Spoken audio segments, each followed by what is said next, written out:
Hi guys! Welcome to my vlog. So ayan, for today's video mga idol ay mag-iihaw nga pala ako ng sariwang isda gamit ang kalan at syempre foil. So ayan, napaka ganda ng pagkaihaw ko mga idol, no? At syempre mukhang masarap.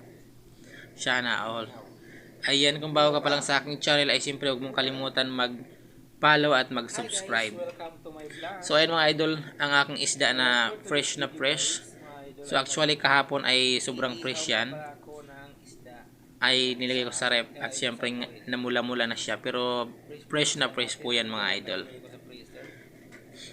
So ayan mga idol, panoorin yung aking video dahil kakaiba itong aking inihaw dahil gamit lamang ang, hindi siya diuling o hindi siya di ano, sakalan talaga natin siya inihaw. So ayan, nilagyan ko muna ng asin tsaka bitchin para may lasa. O diba, kakaibang luto ito mga idol ha.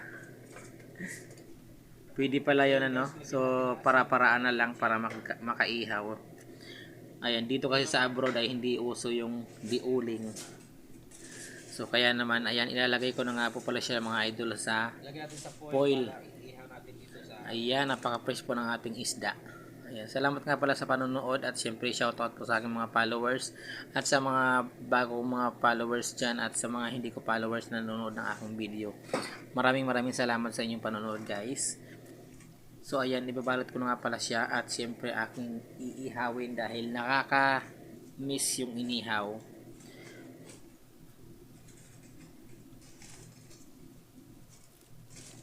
Kaiba nga palang luto yan mga idol, no?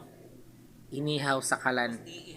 So ayan, sinindihan ko na nga pala yung aking kalan mga idol at syempre ilalagay ko na yung aking isdang iihawin. So ayan na po.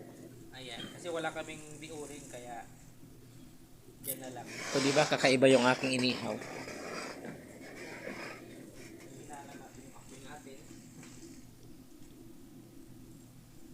Hihinanaan ko nga pala yung apoy dyan mga idol para maganda yung pagkaluto niya. Para hindi mabigla sa apoy. And mga idol, makalipas nga pala ang 15 minutes ay luto na po yung ating inihaw at ayan, buksan ko na yung foil. Ayan, surprise. So ayan, di ba mga idol, napakaganda pagkaihaw ko.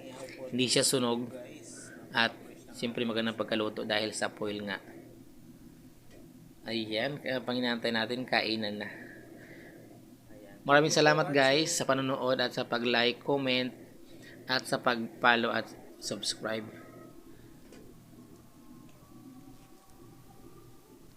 Thank you for watching and God bless. Bye-bye.